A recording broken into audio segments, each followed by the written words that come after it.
Assalamualaikum warahmatullahi wabarakatuh. Alhamdulillah anak-anakku, kali ini kita kembali belajar kimia untuk kelas 12 bersama Ibu Trining Puspitaning Sejatmiko dengan materi senyawa turunan alkana, asam karboksilat atau asam alkanoat. Sebelum belajar, mari kita berdoa terlebih dahulu. Allahumma inni as'aluka ilman nafi'ah wa rizqan thayyiban wa amalan mutaqabbala. Ya Allah, aku memohon kepadamu ilmu yang bermanfaat, rezeki yang baik, rezeki yang halal, dan amal yang diterima. Amin ya robbal alamin. Asam karboksilat. Asam karboksilat atau asam alkanoat mempunyai gugus fungsional karbonil di ujung rantai C. Jadi ini mirip dengan aldehid ya, rantainya jadi selalu di ujung.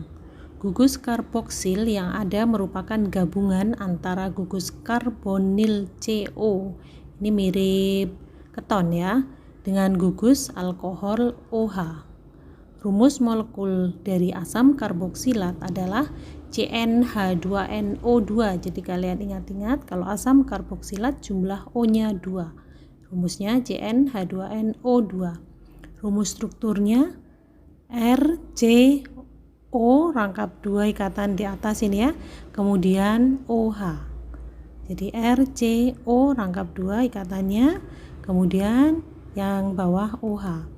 Atau kita bisa menggambarkan RCOOH. Kalian masih ingat ya, R-nya adalah alkil. Gugus fungsinya kalau begitu adalah COOH. Nah, ini gugus fungsinya ya, yang di luar R. Ya, atau kita bisa menuliskan seperti ini, COOH. Jadi penulisannya CO boleh ke bawah seperti ini, boleh juga ke atas. Jadi kita bisa menuliskan CO-nya ke atas atau ke bawah.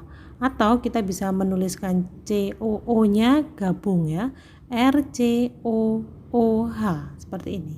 Kemudian kalau COOH adalah gugus fungsinya. Struktur asam karboksilat dengan molimot atau molekul model kita masih gunakan yang sama, hitam untuk karbon, putih untuk hidrogen, merah untuk oksigen. Nah, gambarnya seperti ini. Ini kalian lihat jumlah C-nya 1 ya. C-nya 1 berarti hanya 2, O-nya juga 2. Nih, ini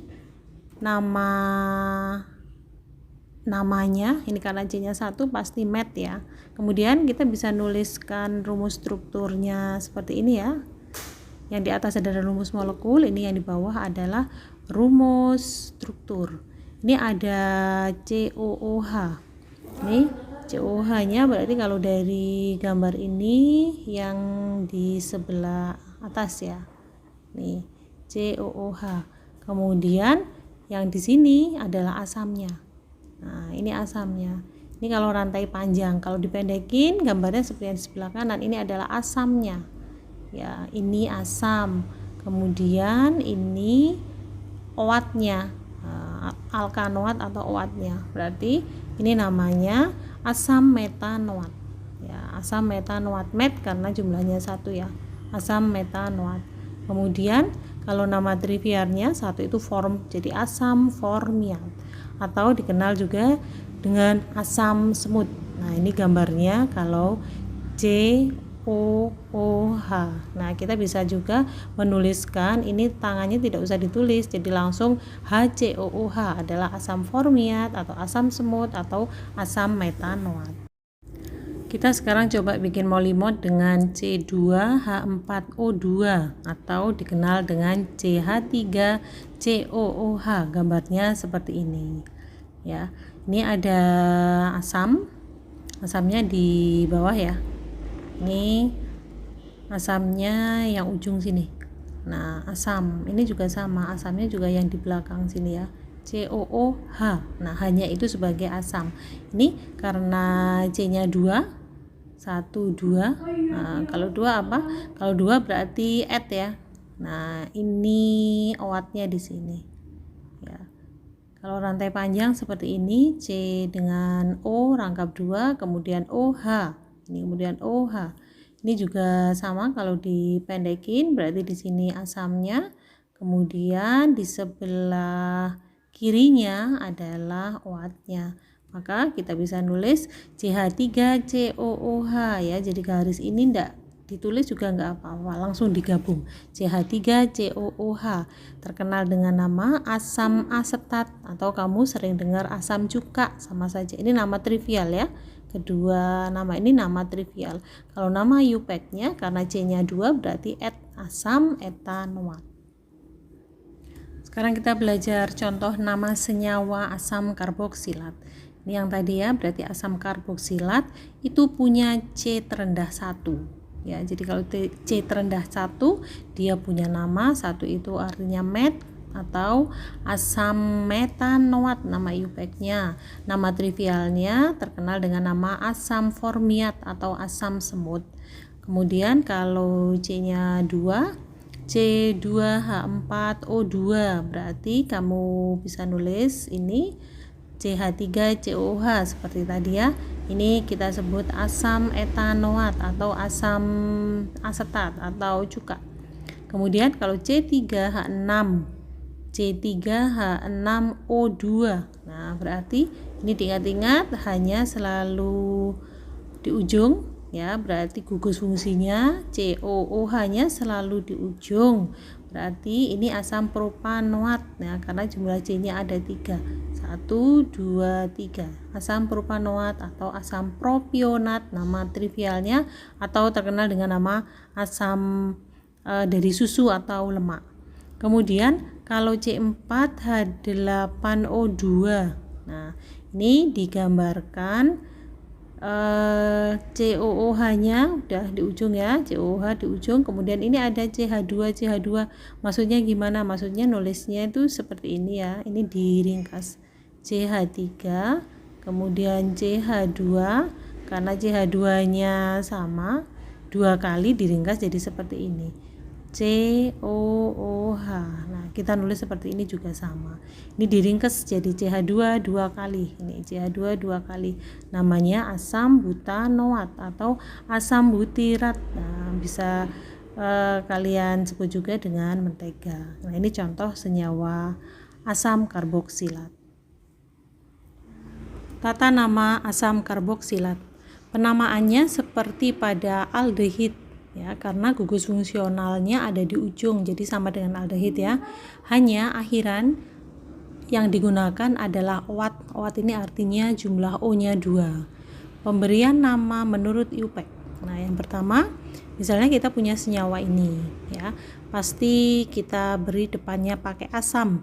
Ini karena ada H ya. H yang di dekat O. OH, hanya ini kita sebut asam. Kemudian kita hitung jumlah rantai utamanya, berarti rantai utamanya ke kiri ya. Ini nomor 1 selalu di ujung, berarti selalu nomor 1 COOH-nya 2, 3, 4. Kemudian ada alkil di nomor 3. Nah, alkilnya karena jumlahnya 1 berarti metil ya. Berarti kita tuliskan asamnya dulu. Ini asam, kita tuliskan di depan. Asam metilnya nomor 3, kita sebutkan 3 metil butanoat karena jumlah C totalnya ada 4. Seperti itu ya, berarti asamnya kamu sebutkan dulu. Kemudian contoh yang kedua, nah ini agak panjang dan banyak cabang ya, banyak cabang. Kita tulis dulu cabangnya, ada CH3 3 buah, berarti metilnya ada 3 nanti ya. Metilnya di nomor berapa aja? Metilnya ada di nomor 1, nomor 2 ya maksud saya. Nomor 2 dan 3, karena nomor 1 selalu COOH. Berarti rantai utamanya berapa? 1, 2, 3, 4, 5. Ada 5 rantai utama. 5 kamu ingat ya, namanya pentanoat. Berarti akhirnya seperti itu. Asamnya kamu tulis dulu. Asam, kemudian metilnya ada di nomor 2, 2, 3. Asam 2,2,3 trimetil pentanoat. Pemberian nama trivial atau nama umum atau nama lazim sesuai dengan sumbernya. CH3, CH2 3 kali, COOH. Nih berarti jumlah C-nya ada berapa nih total? 1 ditambah 3 ditambah 1, berarti 5 ya. 5 itu penta, berarti namanya asam pentanoat atau nama trivialnya asam valerat ya, berarti dia berasal dari akar valere. Kemudian CH3, CH2 10 kali, COOH, berarti ini total C-nya ada 12 ya, ada 12 ya. Berarti asam dodekanoat. Nah, do itu maksudnya 2 ya. Duo. Ya, ini maksudnya deka.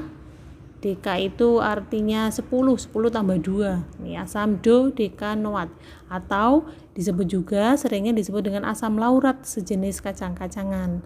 Kemudian ini ada CH3, CH2 14 kali, COH, berarti total ada 16. 6 itu heksa, deka 10 ya, jadi asam heksadekanoat ya, atau nama trivialnya asam palmitat dari minyak palma. Kemudian CH3, CH2 16 kali, COOH, berarti total C-nya ada 18. 8 itu okta, deka itu 10. Berarti asam oktadekanoat atau asam stearat ya, atau asam lemak. Berarti lemak itu banyak karbonnya ya. Kemudian yang terakhir HOOC, COOH. Nah, ini berarti COOH-nya double ya. Nah, berarti karena 2 COO, 2 OO berarti dioat. Nah, asam etana dioat. Nah, ini kalau kita gambarkan bisa seperti ini ya. COO. Kemudian yang di sini ada OH. Ada OH ya. Kemudian yang di sini COOH. Nah, gambarnya bisa seperti ini. Ini asam etana dioat atau asam oksalat, tumbuhan oksalis ya. Ini nama-nama trivial dari asam karboksilat. Jika gugus karboksilatnya ada 2 atau lebih, maka awalan di, tri, dan seterusnya digunakan untuk menyatakan jumlah gugus tersebut. Nah, contohnya ini ya. Ini contoh yang tadi HCOOC, COOH. Nih. HCOOC, COOH. Ini tinggal dibolak-balik ya. Kita sebutkan ini asam 1,2. 1,2 kenapa? Karena C-nya di nomor 1 dan di nomor 2. Etana karena jumlah C-nya ada 2. Di karena ada 2 OAT. Nah, OAT itu berarti COO. Nih, COO-nya itu OAT. Hanya kan kita udah nyebut tadi ya. Jadi asam 1,2 etana di OAT atau asam oksalat. Biasanya kalau di soal itu diketahui asam oksalat itu ditulis rumus molekulnya H2, ini hanya jumlahnya 2, kemudian C-nya jumlahnya 2 juga, lalu O-nya jumlahnya 4 ya. Ini O-nya jumlahnya 4. H2C2O4. Nah, biasanya di soal seringnya diketahui seperti ini. Asam oksalat atau asam 1,2 etana di OAT. Kemudian yang berikutnya ini ada 3C ya. C-nya di nomor 1 dan nomor 3 mengandung oksigen. Berarti propana di OAT karena ada 1,3 COO-nya, berarti kita tulis asam 1,3 propana di OAT atau asam malonat. Kemudian ini OAT-nya ada di nomor 1, 2, 3, 4, 5, 6. Nah, berarti 1,6. Nah, depannya jangan lupa dikasih asam 1,6 heksanadioat atau dikenal dengan nama asam adipat. Yang berikutnya gambarnya seperti ini ada cabangnya ya. Nah, ada cabangnya pasti ini karboksilatnya kita tentukan dia di nomor 1, 2, 3, 4, 4 itu ada OH. OH kita sebutkan hidroksi.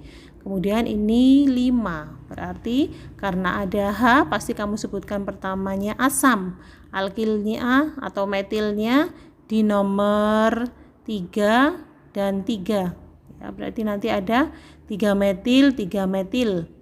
Berarti kita sebutkan asam 3,3 dimetil 4 hidroksi pentanoat. Nah, seperti ini. Kalau yang D ini OH-nya cuma 1, cuman ada gugus yang lain selain metil, yaitu gugus hidroksi. Ya, ini contoh-contoh penamaan asam karboksilat. Isomer asam karboksilat. Posisi gugus fungsional tetap sebagai atom karbon nomor 1. Nah, ini hal-hal yang harus kita perhatikan ketika kita mau menyusun isomer asam karboksilat. Berarti gugus fungsinya selalu di nomor 1 ya. Kemudian karena itu maka struktur alkil yang berubah. Karena gugus fungsinya tidak akan pernah berubah, dia selalu di nomor 1. Berarti yang berubah nanti adalah struktur alkilnya. Isomer dimulai pada senyawa asam butanoat. Asam butanoat berarti C4 ya. Jumlah C4. Nih, baru ada isomer. Contoh. Nah, sekarang kita mau bikin isomer C4H8O2. Nih, yang pertama asam butanoat, berarti kita bikin panjang ya, lurus tidak bercabang. Ini rantai utamanya ada 4, jadi butanoat, asam butanoat, asamnya yang sini yang H. Kemudian kita hanya bisa merubah struktur alkilnya ya. Jadi yang C ini, C yang jumlahnya 3 ini kita buat 1 sebagai cabang. Jadi rantai utamanya menjadi 3 ya. Isomer yang kedua, ini berarti asam menjadi 3 berarti propa, asam propanoat. Kemudian di nomor 3 ada metil, ada alkil, berarti asam 2 metil propanoat. Nah, ini cara menyusun isomer asam karboksilat. Berarti yang berubah hanya gugus hanya alkilnya saja, berarti sama persis seperti aldehid ya. Kalau kalian mau menyusun isomer asam karboksilat. Berikutnya latihan soal. Coba tuliskan isomer dan namanya untuk senyawa C6H12O. Ini berarti isomernya asam karboksilat ya. Nah, berarti yang berubah adalah alkilnya. Nah, nanti kamu bikin rantai C yang jumlahnya 6, di ujung ada COOH. Nanti yang berubah hanya rantainya saja. 1, 2, 3, 4, 5, 6. Nah, ini COOH. Nanti yang dirubah itu adalah yang ini. Nah, rantai C yang jumlahnya 5 nanti dibuat cabangnya. Mudah-mudahan kamu berhasil membuat isomernya ya. Sifat dan kegunaan asam karboksilat. Yang pertama, bersifat asam lemah dengan harga Ka sekitar 10 pangkat min 5. Jadi asam karboksilat itu bersifat asam lemah. Yang kedua, titik didih dan titik leleh lebih tinggi dibanding yang lain karena mempunyai ikatan hidrogen. Yang lain ini maksudnya dibanding senyawa turunan alkana lainnya.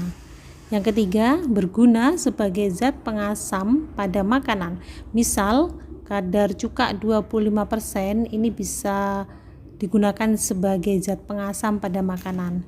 Yang keempat, berguna sebagai pelarut pada pembuatan selulosa asetat.